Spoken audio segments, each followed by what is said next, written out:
आजाद भारत में जो है ऐसा पहली बार होने जा रहे। वेस्ट बंगाल की सीएम ममता बनर्जी बीते 3 से 4 दिन तक जो है लगातार दिल्ली में डेरा डालकर बैठी है।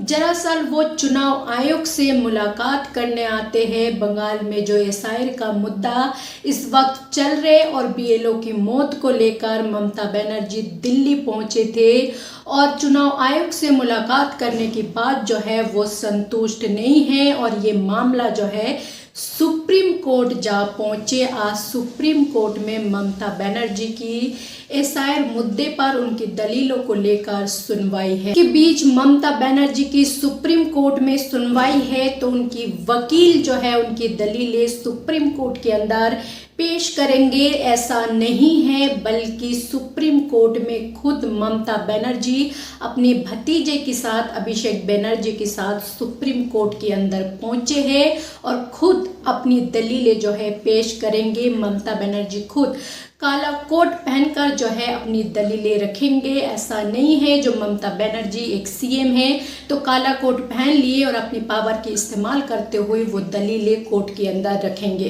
बल्कि ममता बनर्जी के पास वकीलों की डिग्री है और ये डिग्री जो है आज वो इस्तेमाल करेंगे अपनी पावर की और अपनी दलीलें जज के सामने जो है खुद रखेंगे।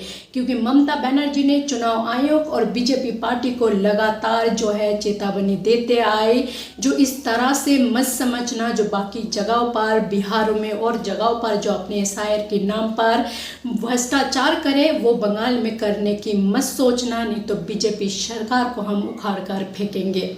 इस तरह की जो है ममता बनर्जी ने चुनाव आयोग और बीजेपी पार्टी को चेतावनी दी थी, लेकिन बीजेपी पार्टी सुनने वालों में से कहाँ है। उन्होंने सोचा इसी तरह से चुनाव आयोग को ढाल बनाएंगे और ईवीएम तो है ही हमारे पास वोट चुराने के लिए और भ्रष्टाचार करने के लिए।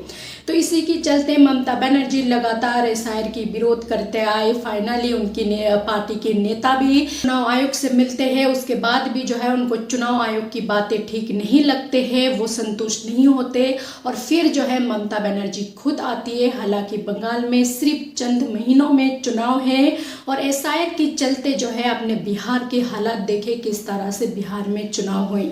एक बार फिर इसी तरह से बंगाल में एसआईआर के नाम पर और चुनाव आयोग को ढाल बनाकर जो है बंगाल सीट बीजेपी पार्टी जीतने की कोशिश करे, जहां पर 2 बार ममता बनर्जी ने बीजेपी जैसी दमदार पार्टी को हरा दिए। जो दमदार पार्टी अपनी भ्रष्टाचार कर कर अपनी चुनाव आयोग को लगाकर तमाम सारे लोगों को लगाकर जो है जीत लेते हैं चुनाव, तो वहीं पर ममता बनर्जी को नहीं हरा पाई और इस बार फिर से एक बार फिर चुनाव आयोग को ढाल बनाकर और एसआईआर के नाम पर जो है बंगाल की सीट जीतना चाहते हैं और ममता बनर्जी ने पहली जो है चेतावनी दे दी है और एड़ी चोटी का जोर लगा रहे किसी भी तरह से जो है बंगाल की जनता पब्लिक जो है बीजेपी की बातों में ना आए।